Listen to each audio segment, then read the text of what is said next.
A young woman accidentally texted the CEO. Just hours later, the hospital called him about a baby registered in her name. You know those moments in life when everything just collapses? When you're staring into an abyss, utterly alone, and all your carefully built plans shatter. That's exactly where Rebecca found herself, pregnant, jobless, and facing homelessness, when a single, desperate text message, meant for a friend, somehow found its way to the wrong number. A wrong number that would unravel a shocking betrayal and lead to a battle for a future she never knew was possible. Rebecca Clark huddled under that bus shelter, rain hammering down like judgment, each drop echoing the misery thrumming in her chest. At 26, her second-hand phone, with its cracked screen, cast a sickly glow on her exhausted face. The hospital discharge papers in her bag felt heavier than lead, a physical weight matching the crushing uncertainty in her heart. Just a year ago, she was an administrative assistant at Westbrook Innovations, busting her butt, saving every penny for nursing school, just trying to survive. Now, unemployed, completely alone, and staring down the barrel of the hardest challenge of her life. The doctor's words still haunted her: bed rest for the remainder of your pregnancy. Any additional stress could endanger both you and your baby. Her fingers, trembling, typed out a message to her friend, Tina, just left the hospital. Doctor says I need complete bed rest or risk losing the baby. Can't work anymore. No insurance since I left Westbrook. Don't know how I'll make rent next week. Could I possibly stay with you until I figure something out? She hit send, watching the loading icon spin, then exhale a shaky breath when it changed to delivered. She tucked the phone away as the last bus approached. What she didn't know as she climbed aboard, scraping together her last few dollars for the fare, was that her desperate plea had been sent to the wrong number. Just one digit off. Miles away, in the gleaming penthouse office of Westbrook Tower, Nathan Westbrook, the 38-year-old CEO, was buried in quarterly reports when his personal phone buzzed. This number was guarded, only for close friends and family. He frowned, an unfamiliar number, an unexpected, intensely personal message. Nathan had built Westbrook Innovations from nothing, a tiny tech startup, into a medical equipment giant, employing over 500 people. He was known for his brilliant mind, his reserved nature. Few saw past the professional facade to the man who quietly, consistently, donated huge sums to children's hospitals and education programs. He read the message twice. It clearly wasn't for him. His thumb hovered, ready to ignore it, to delete it, when something in the raw desperation, the sheer vulnerability of the words, stopped him cold. And then Westbrook. It snagged his attention. This person had worked for his company. His usual protocol? Delegate to HR. But this felt different. After a moment, a pause that would change everything, he typed, "I believe you've texted the wrong number, but I noticed you mentioned Westbrook. I'm Nathan Westbrook. If you're a former employee facing medical difficulties, I might be able to help." On the bus, Rebecca's phone chimed.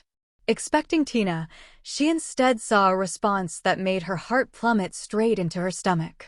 Nathan Westbrook, the CEO.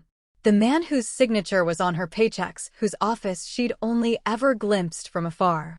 The man who, she was sure, had no idea she even existed among hundreds of employees. "Oh my God," she whispered, a jolt of pure mortification washing over her. Of all the wrong numbers in the world, this one. She'd accidentally spilled her deepest, most shameful problems to the multimillionaire CEO. After several agonizing attempts to draft a response, she finally managed, "Mr. Westbrook, I'm so sorry for the misdial. This is Rebecca Clark. I worked in administrative support last year. Please ignore my message. It was meant for a friend." Nathan vaguely recognized the name. He prided himself on knowing his employees, but the company had simply grown too large. He considered letting it drop. Her embarrassment was practically radiating through the text. But then, he thought about her situation: medical issues, pregnancy, no insurance, housing insecurity. All problems he had the power to address. "No need to apologize, Miss Clark," he typed back. "If you're facing medical issues and financial hardships since leaving Westbrook, our former employee assistance program might help." Would you be comfortable sharing more about your situation? Rebecca read his message as she unlocked the door to her tiny studio apartment in the less-than-desirable part of the city. The heating was a gamble, the furniture second-hand, but it had been home for 2 years. Now, even this modest sanctuary was at risk. Her pride screamed at her to decline his offer. But her hand instinctively went to her 5-month pregnant belly. This wasn't just about her anymore. I left Westbrook last year to pursue nursing school part-time while working at City Hospital in administration, she explained, a lump in her throat. I'm expecting a child in 4 months. There have been complications requiring bed rest, meaning I can no longer work. Without income, I'll lose my apartment. I didn't realize former employees could still access assistance programs. Nathan immediately opened his laptop, searching company records, and despite the late hour, called his head of human resources. Their conversation was brief but productive. When he returned to his phone, he had a clearer picture. Rebecca Clark, exemplary employee, well-liked, resigned on good terms to pursue education. Nothing in her history suggested someone looking for handouts. Our extended care program can help, he wrote. It covers former employees facing medical emergencies within 2 years of employment. I've notified HR to contact you tomorrow. In the meantime, is there anything urgent you need tonight? Rebecca stared at the message, tears blurring her vision. Was this really happening? Had her misdirected text somehow connected her with the exact help she needed most? It seemed too convenient, too miraculous. Part of her wondered if it was a scam, but no scammer could have engineered that wrong number. Thank you, Mr. Westbrook, she replied, her voice thick with emotion. I'm overwhelmed by your kindness. I have enough for tonight, and knowing HR will call tomorrow is an enormous relief. Nathan set his phone down, feeling strangely invested. It wasn't like him to get personally involved in company assistance cases, but the timing of her accidental message felt almost fated. Before he could analyze his unusual interest further, his phone rang. Not a text this time, but a call from an unknown number. Nathan Westbrook speaking, he answered. Mr. Westbrook, this is Nurse Jenkins from City Hospital. I'm calling about Rebecca Clark. You're listed as her emergency contact, and there's been a situation regarding her pregnancy. We need you to come to the hospital immediately. Emergency contact? Nathan frowned, confusion etched on his face. He'd just spoken to Rebecca minutes ago. She hadn't mentioned any immediate crisis, nor could he fathom why he, of all people, would be her emergency contact. Something wasn't adding up, but the urgency in the nurse's voice was unmistakable. I'll be there right away, he said, already grabbing his coat. Unaware that this call would kick off a journey that would change both their lives forever. Nathan drove through the rain-slicked streets, his mind a whirlwind of questions. Why him? They'd exchanged a handful of messages, and before tonight, he wouldn't have recognized her. This was wrong. At the emergency entrance, under harsh fluorescent lights, he introduced himself. The receptionist's eyes widened. Oh, Mr. Westbrook. Nurse Jenkins is expecting you. 3rd floor, maternity ward. Maternity ward? The elevator ride felt agonizingly slow. If Rebecca was 5 months pregnant, why maternity? It was far too early for delivery. Nurse Jenkins met him as the doors opened, a stern-faced woman with kind eyes that had seen everything in her 30 years of nursing. Mr. Westbrook, thank you for coming so quickly, she said, leading him down the corridor. I should clarify. We found your business card in Miss Clark's wallet, listed as her workplace. When we couldn't reach her emergency contact, Tina, whose phone was off, we tried your company's after-hours line. Your security desk connected us. I see, Nathan said, relief mingling with renewed concern. At least that explained why they called him. What happened to Miss Clark? She collapsed at her apartment building. A neighbor found her unconscious in the hallway and called 911. She's stable now, but her blood pressure was dangerously high, putting both her and the baby at risk. Nathan followed Nurse Jenkins to a private room where Rebecca lay sleeping, and 4 in her arm, monitors beeping steadily. She looked different from what he'd imagined, younger, more vulnerable, her chestnut hair framing a face pale with exhaustion. A small baby bump was visible beneath the thin hospital blanket. "Will she be all right?" he asked quietly. Dr. Miller wants to keep her for observation for at least 48 hours. The concerning part is what happens after discharge. She needs complete bed rest, proper nutrition, and regular monitoring. From what she told us before being sedated, she has nowhere to go and no one to help her. Nathan stood awkwardly, feeling like an intruder. He barely knew this woman, yet circumstances had thrown him into her life at its most vulnerable point. The responsible thing, he told himself, was to ensure the company's assistance program helped her, then step back. That's what he told himself, even as he heard himself saying, "I'll make arrangements for her care." The next morning, Rebecca awoke, disoriented. Memories of collapsing in the hallway came flooding back. Groceries. Dizziness. The world tilting sideways. "You're awake," a male voice said. She turned, her heart skipping a beat.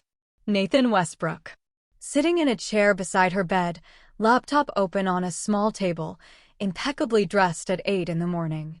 He looked exactly like the confident, polished executive whose photo hung in the Westbrook Innovations lobby and entirely out of place in her hospital room.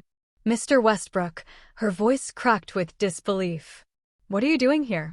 "The hospital called me last night. Apparently, they found my business card in your wallet and reached out when they couldn't contact your friend." He closed his laptop. "How are you feeling?" Rebecca's hand instinctively moved to her stomach. "The baby is fine, according to the doctors, but they're concerned about your blood pressure and living situation." Embarrassment washed over her, hot and stinging. Of all people to witness her at rock bottom, it had to be her former CEO, a man whose annual income probably exceeded what she'd earned in a lifetime. "I'm sorry they bothered you," she said, struggling to maintain a sliver of dignity. "I'll figure something out." Nathan studied her, noting the stubborn pride in her eyes despite her desperate circumstances. It reminded him of someone, himself, perhaps, in those early days when he'd refused help even when drowning in startup debt. "Rebecca," he began carefully, "I've spoken with Dr. Miller. You need 2 months of bed rest, minimum, with proper care and monitoring. The extended care program will cover your medical expenses, but it doesn't address your housing situation." "I'll call Tina again," Rebecca insisted, clinging to a fading hope. Her phone was probably just off last night. As if on cue, her phone rang from the bedside table. Nathan politely stepped out, giving her privacy. In the hallway, he checked his messages, 22 emails from work, 3 texts from his sister, Megan, asking why he'd missed their breakfast meeting. The company wouldn't run itself. Yet, here he was, inexplicably invested in an ex-employee's crisis. When he re-entered the room 10 minutes later, Rebecca was staring out the window, silent tears tracking down her cheeks. "Tina can't help," she said without looking at him. "Her mother's moving in with her because of health issues. There's no space." She finally turned, vulnerability and determination warring in her expression. "But I'll figure this out. I always do." "I have a proposal," Nathan said, surprising even himself. Westbrook Innovations owns several properties for visiting executives and clients. There's a fully furnished apartment near the hospital, sitting empty.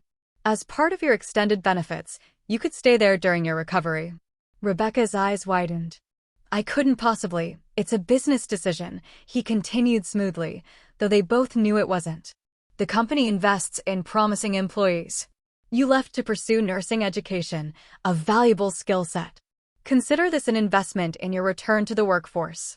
"You want me to come back to Westbrook after nursing school?" she asked cautiously. "Our medical equipment division always needs clinically trained staff. It's good business." This was true, but not his primary motivation. And something in her expression suggested she knew it. Before she could respond, Dr. Miller entered, a tall woman with a no-nonsense demeanor who quickly assessed Rebecca's vitals. "Your blood pressure is still elevated," she informed Rebecca. "I'm keeping you another night, and we need to discuss your care plan." She glanced at Nathan. "Mr. Westbrook, I understand you're arranging accommodations." "Yes. A company apartment near the hospital." Dr. Miller nodded approvingly. "Good. Miss Clark will need someone checking on her regularly." Perhaps a home health aide. I've already contacted our HR department to arrange it, Nathan said, his executive efficiency kicking in. Rebecca's head was spinning, and not from her medical condition. Yesterday, she'd been facing homelessness. Today, the CEO of her former company was arranging housing and healthcare as casually as ordering lunch. "Why are you doing this?" she finally asked after Dr. Miller left. The truth, not the business justification. Nathan paused, considering her question. Why was he so involved? Was it guilt over his company's inadequate support for former employees? Simple human compassion? Or something more personal he wasn't ready to examine? "Let's just say I know what it's like to face challenges alone," he answered carefully. No one should have to do that, especially not when they're responsible for another life. What neither of them could have anticipated was how this moment of unexpected kindness would set in motion events that would challenge everything they thought they knew about themselves, each other, and the thin line between professional assistance and personal connection. Nor could they have imagined that within hours, a revelation from Rebecca's past would emerge, threatening the fragile trust beginning to form between them.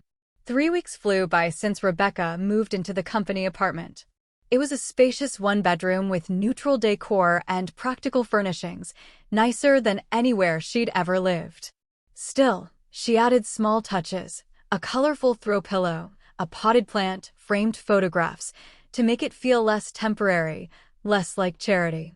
Following doctor's orders, she spent most days resting, her laptop her primary connection to the outside world. Maggie, the home health aide, visited every morning, checking her vitals and bringing groceries, quickly becoming a welcome friend in Rebecca's isolated existence. What surprised her most was Nathan's continued involvement. She'd expected him to arrange her care and then vanish back into his executive world, mission accomplished. Instead, he texted daily, asking about her health with what felt like genuine concern. Twice a week, he personally delivered meals from her favorite restaurants, information he'd casually extracted during their conversations. This particular evening, Rebecca was catching up on online coursework when a knock sounded at the door. Maggie had a key, so it was likely Nathan. She smoothed her hair, acutely aware of her simple maternity dress and bare feet. "It's open," she called, closing her laptop. Nathan entered, carrying 2 bags from Antonio's, an Italian restaurant she'd mentioned loving during college. "I hope you're hungry," he said, setting the food on the kitchen counter. "I might have overordered." "Starving," she admitted, rising awkwardly from the couch. Her growing belly, now at 26 weeks, made every movement a careful calculation. As had become their routine, Nathan unpacked the food while Rebecca set the table. These dinners had evolved from brief check-ins to lengthy conversations that often stretched late into the evening. Rebecca had learned about his childhood as the son of a single mother who worked multiple jobs, his scholarship to business school, and how he'd founded Westbrook Innovations with his mother's life insurance money after she passed from cancer. In turn, she'd shared pieces of her own story, growing up in the foster system after her parents died when she was 9, working her way through community college, and her dream of becoming a pediatric nurse. What she hadn't shared was the full story of her pregnancy, an omission that grew more conspicuous as their friendship deepened. "I spoke with HR today," Nathan said as they ate. "They've drafted a return-to-work plan for after your maternity leave, with flexible hours so you can continue nursing school." Rebecca set down her fork. "Nathan, we need to talk about this arrangement." He looked up, his expression carefully neutral. "What about it?" "You've gone far beyond what any company would do for a former administrative assistant. The apartment, the healthcare, the job offer." She met his gaze directly. "I need to understand why." Nathan considered his response, something shifting in his eyes. At first, it was simple corporate responsibility. Then it became something else. "What?" she pressed. "I enjoy your company, Rebecca. These dinners have become the highlight of my week." His admission hung in the air, unexpectedly personal. The moment was shattered by Rebecca's phone ringing. She glanced at the screen and her face went ashen. "I need to take this," she said, rising awkwardly. She moved to the bedroom, closing the door, but Nathan could still hear her agitated whispers. I told you not to contact me. No, you can't just appear now. That wasn't the agreement. When she returned 10 minutes later, her complexion was ghostly, her hands trembling. Is everything all right? Nathan asked. Just someone from my past, she said dismissively, though her voice quivered. Nothing important. Nathan didn't press, but the atmosphere had changed. The easy companionship of moments before was replaced with palpable tension. I should go, he said, standing to clear the dishes. Nathan. Rebecca caught his arm, her touch stopping him instantly. Thank you for dinner and for everything else. He nodded, the gentle pressure of her fingers lingering even after she'd pulled away. The next morning, Rebecca woke to another text. Not from Nathan, but from the number that had called the night before. Need to talk about the baby. Meet me at Riverside Park at 2 p.m. or I go to your boss. Her heart raced, panic seizing her. How had he found her? Why now, after months of silence? She'd believed him gone for good after their last confrontation, when he'd made it clear he wanted nothing to do with the pregnancy. With shaking hands, she called Maggie, asking her to come earlier than scheduled. When the aide arrived, Rebecca made a careful request. Could you drive me somewhere this afternoon? The doctor said short outings are okay if I'm not walking or standing much. Maggie frowned. Where do you need to go? Just to meet a friend at Riverside Park. After some hesitation, Maggie agreed, unaware of the turmoil behind Rebecca's request. At the park, Rebecca waited in the car, scanning the area near the fountain. She spotted him immediately, Daniel. Same leather jacket he'd worn when they dated briefly last year after meeting at a hospital fundraiser. 6 months older, but otherwise unchanged, his handsome face still carried that charming smile that had once seemed sincere. Wait here, Rebecca told Maggie, slowly exiting the car. Daniel's smile widened when he saw her approaching. Becky, he said, using the nickname she'd always hated. His eyes dropped to her prominent belly. So, it's true. What do you want, Daniel? Her voice was ice cold. I've been thinking about things, he said, running a hand through his perfectly styled hair. Maybe I was hasty before. That's my child, too, and I have rights.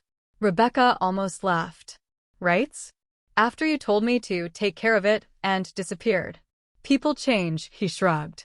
I heard through mutual friends that you're living in some fancy apartment now, getting special treatment from your old boss. Seems like your situation has improved. The implication was clear. Disgust rose in Rebecca's throat. You think I'm getting special treatment from Nathan? And now you want a piece of whatever you think I'm getting. I'm just saying, if there's some rich CEO in the picture, maybe we can all benefit, for the baby's sake. Before Rebecca could respond, a familiar voice cut through the air behind her. I thought I might find you here. She turned to see Nathan standing a few feet away, his expression unreadable. Her heart sank. How much had he heard? What must he think of her now? Nathan, she breathed. Maggie called me, he said, his eyes fixed on Daniel. She was concerned. Now I see why. Daniel straightened, assessing the well-dressed man before him. You must be the CEO. I'm Daniel Reed, the baby's father. The words hung in the air like a physical blow. Rebecca closed her eyes briefly. The secret she'd avoided discussing with Nathan was now exposed in the worst possible way. Nathan Westbrook, Nathan replied coolly, extending his hand with impeccable manners that did nothing to disguise his obvious contempt. I believe Rebecca was just leaving with me.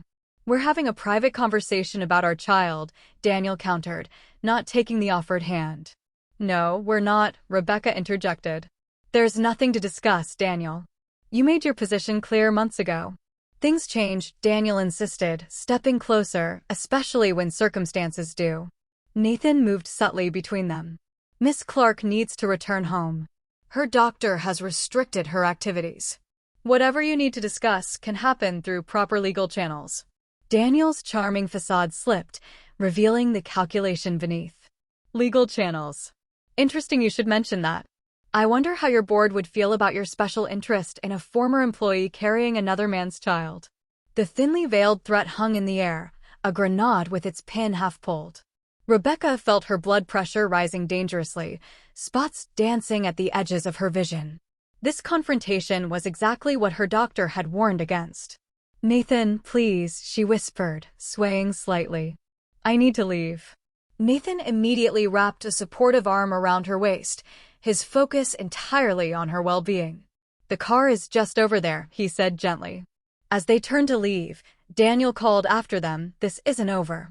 I have rights, and I'll exercise them unless we can come to some arrangement beneficial to all parties." Nathan paused, turning back with cold precision. "Mr. Reed, I suggest you consider very carefully before making threats or demands. You'll find I'm not easily intimidated, especially by someone abandoning their responsibilities." In the car, Rebecca finally broke down, tears streaming down her face. "I'm so sorry. I should have told you about him, about everything." "You don't owe me explanations about your personal life," Nathan said quietly, though his knuckles were white on the steering wheel. "I do, when you've done so much for me," she countered. "Daniel and I dated briefly last year. When I told him about the pregnancy, he wanted nothing to do with it. Said he was moving to Chicago for a job opportunity. I never expected to see him again, and now he's back because he thinks there's money involved. He threatens when he doesn't get his way," Nathan concluded, his voice tight with anger. "He does," Rebecca admitted. "At the hospital fundraiser where we met, he seemed different, caring, thoughtful. It wasn't until later I discovered how manipulative he could be." They drove in silence for several minutes before Nathan spoke again. "Rebecca, I need to ask you something, and I want complete honesty." He hesitated. "Is there any reason at all, that I should be concerned about your safety or the babies with him in the picture?" The question struck Rebecca like a physical blow. Memories of Daniel's escalating anger during their brief relationship rushed back. She'd never told anyone about the time he'd thrown a glass against the wall during an argument, or how his grip had left bruises on her arm when she tried to leave. "Yes," she whispered, the admission breaking something open inside her. "There is." Nathan's expression hardened into resolve. "Then we have planning to do. And this time, you're not facing it alone." Neither of them realized that Daniel's reappearance was just the beginning of a chain of events that would test them both in ways they couldn't imagine. Or that the hospital would soon be calling Nathan about Rebecca and her baby under circumstances far more dire than either of them anticipated. The next 2 weeks passed in a blur of legal consultations and security precautions. Nathan had arranged for Rebecca to meet with Victoria Chong, the company's attorney specializing in family law. Together, they documented Daniel's abandonment, his threatening behavior, and prepared restraining order paperwork as a precaution. "We won't file unless necessary," Victoria explained. "Sometimes just having the documentation ready is enough leverage." Nathan also subtly increased security at the apartment building, adding a doorman who politely checked all visitors, a measure presented to Rebecca as a new building policy rather than special protection. Despite these preparations, Rebecca sensed Daniel wouldn't give up easily. His text messages alternated between romantic nostalgia, veiled threats, and financial demands, each ignored per Victoria's advice. The stress affected Rebecca physically. Her blood pressure remained stubbornly elevated despite medication adjustments. On a rainy Thursday evening, Nathan arrived at the apartment for their now ritual dinner, finding Rebecca attempting to hang nursery curtains despite doctor's orders. "What are you doing?" he asked, setting down the takeout bags and hurrying to take the step stool away. Nesting instinct, she admitted sheepishly, allowing him to guide her to the couch. "I needed to do something normal, something that wasn't about Daniel or medical concerns." Nathan surveyed the half-decorated nursery adjacent to the main bedroom, a crib assembled, changing table stocked, tiny clothes folded neatly in drawers. Rebecca had transformed the space into something personal and warm despite its temporary nature. "I'll hang the curtains after dinner," he offered. As they ate, Rebecca noticed Nathan seemed preoccupied, checking his phone frequently and answering with unusual brevity when she attempted conversation. "Is everything all right at work?" she finally asked.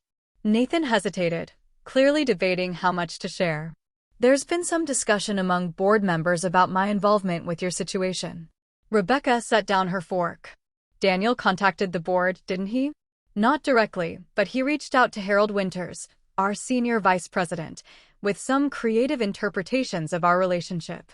Nathan's expression hardened. He implied improprieties in exchange for his silence. Blackmail, Rebecca whispered, mortification and anger battling within her. Nathan, I'm so sorry. This is exactly what I was afraid would happen. She pushed herself up from the table. I should never have accepted your help. Maybe if I just talked to Daniel, no. Nathan's voice was firm. That's exactly what he wants. To isolate you, to make you feel like you have no options but him. He reached across the table, taking her hand. Rebecca, I've spent my life building Westbrook. I can handle board politics. What I couldn't handle is knowing I abandoned you and your child to someone who might harm you. The conviction in his voice silenced her protests. Over the past week, something had shifted between them, evolving beyond professional assistance or even friendship into something neither had named but both felt. What happens now? She asked. I meet with the board tomorrow. His phone rang, interrupting him. Excuse me, it's the office. Rebecca watched as Nathan took the call, his expression transitioning from annoyance to deep concern. When he ended the call, he looked troubled. Daniel showed up at Westbrook headquarters this afternoon, demanding to see me. When security refused, he created a scene, claiming the company was helping me hide his child. Several employees overheard. He's escalating, Rebecca said, her hand moving protectively to her belly. Victoria thinks we should file the restraining order tomorrow. I agree. Later that evening, after Nathan hung the nursery curtains and left for an emergency meeting with Victoria, Rebecca felt the first strange tightening in her abdomen. Having experienced Braxton Hicks contractions before, she initially dismissed it. But when the sensation returned with increasing intensity and frequency, concern bloomed into outright fear. By midnight, the pain had become unmistakable. Still a month and a half before her due date, Rebecca knew something was terribly wrong. She called her doctor's after-hours line, described her symptoms, and was instructed to go to the hospital immediately. As the contractions intensified, she called for an ambulance, then texted Nathan, heading to hospital. Contractions. Something's wrong. The emergency room was chaotic when she arrived. A multiple car accident had brought in several trauma patients, stretching resources thin. A harried nurse took her information, checked her vitals, and looked alarmed at her blood pressure reading. Preeclampsia, the nurse muttered, expediting Rebecca's admission. We need to get you to labor and delivery right away. Everything moved in a blur of hospital lights, urgent medical terminology, and mounting pain. Dr. Miller arrived, her face grave as she examined Rebecca. The baby's under distress, and your blood pressure is dangerously high. We need to perform an emergency C-section. It's too early, Rebecca protested weakly. We don't have a choice, Dr. Miller replied. We're prepping the now. As they wheeled her towards surgery, Rebecca asked, Has anyone called Nathan Westbrook? He should be here. She hesitated, not sure how to define what Nathan was to her. Not the father, not officially her partner, yet somehow the person she needed most in this moment. We'll try to reach him, a nurse assured her. Nathan was in his car, speeding towards the hospital, when his phone rang with an unfamiliar number. Mr. Westbrook, this is Nurse Chin from City Hospital. Rebecca Clark has been admitted with severe preeclampsia and premature labor. They're preparing for an emergency C-section. I'm 10 minutes away, he replied, his knuckles white on the steering wheel. When he arrived, he was directed to a surgical waiting area. The minutes crawled by tortuously as he imagined what was happening behind those closed doors. Was Rebecca afraid? Was the baby, her baby, going to survive being born so early? Finally, Dr. Miller emerged, still in surgical scrubs. Mr. Westbrook, she acknowledged. Rebecca came through surgery. She's stabilized, but she'll need careful monitoring. And the baby, a little girl, 4 pounds, 2 ounces. Small, but fighting. She's in the NICU. We're watching her breathing carefully. Relief washed over him, profound and overwhelming. Can I see them? Rebecca's in recovery. She asked for you repeatedly during prep. Dr. Miller studied him carefully. She'll be moved to a room soon. The baby will remain in the NICU until her breathing stabilizes and she gains weight. As Nathan waited to see Rebecca, a commotion erupted near the nurse's station. A familiar voice rose above the hospital's quiet. "I have a right to see my child," Daniel demanded, his face flushed with anger. "I'm the father." The head nurse was blocking his path. "Sir, visiting hours are over, and we have no documentation listing you as the father or as an approved visitor." Daniel spotted Nathan and changed direction. "You," he accused. "You think your money and influence can keep me from my child? I'll sue you and this entire hospital." Security officers approached as Daniel's voice rose. Nathan remained calm, standing his ground. "Mr. Reed, this isn't the place. Rebecca just had emergency surgery. Your child is in intensive care. If you genuinely care about either of them, you'll respect the hospital's protocols. Don't lecture me about care." Daniel spat. "I'm filing for full custody as soon as possible. My attorney says I have a strong case, especially when the judge hears about the cozy arrangement you've had with Rebecca." Before Nathan could respond, a hospital security officer intervened. "Sir, we've called the police. You need to leave now." As they escorted a protesting Daniel away, Nathan felt a mixture of anger and profound sadness. Not for himself, but for the baby girl who deserved better than a father who saw her as leverage. When finally allowed into Rebecca's room, he found her pale but awake and delivering medication to control her blood pressure. "They won't let me see her yet," Rebecca whispered, tears in her eyes. "My daughter, they say I'm too unstable to go to the NICU." Nathan took her hand. "She's beautiful, Rebecca. I went by the nursery window on my way here. She has your chin." Rebecca managed a small smile. "Daniel was here. I heard him from my room." "He's gone now," Nathan assured her. "But we need to talk about next steps. Victoria is already working on emergency custody papers based on the documentation we gathered." "I'm so tired of fighting," Rebecca admitted. "All I wanted was to create a quiet, safe life for my baby. Instead, I've dragged you into this mess. Jeopardized your company's reputation." "Stop," Nathan interrupted gently. "You didn't drag me anywhere. Every step I've taken has been my choice." He paused, gathering courage for what he needed to say next. "And if you'll let me, I'd like to take another step, a big one." "What do you mean?" "I want to be there for you and your daughter. Not as your former boss, not as a friend helping in a crisis, but as someone who—" He hesitated, then continued with quiet certainty. "Someone who has fallen in love with you." Rebecca stared at him, shock evident in her expression. "Nathan, you can't." "I can. I do." His voice was steady. "I've known it for weeks. Maybe since that first accidental text. I kept telling myself it was inappropriate, that I was just helping an employee, but it's more than that. It's been more for a long time." Tears filled Rebecca's eyes. "The timing couldn't be worse. My life is in chaos. Daniel is threatening custody battles. Your board is questioning your judgment. The timing is what it is," Nathan said simply. "I'm not asking for answers now. I just needed you to know where I stand, regardless of what comes next." 3 days later, Rebecca was finally strong enough to be wheeled to the NICU. With Nathan beside her, she held her daughter for the first time, marveling at the tiny fingers and determined skull that already showed her fighting spirit. "Have you decided on a name?" Nathan asked. Rebecca nodded. "Hope. Her name is Hope." 1 month later, Hope was finally released from the hospital, thriving and strong like her mother.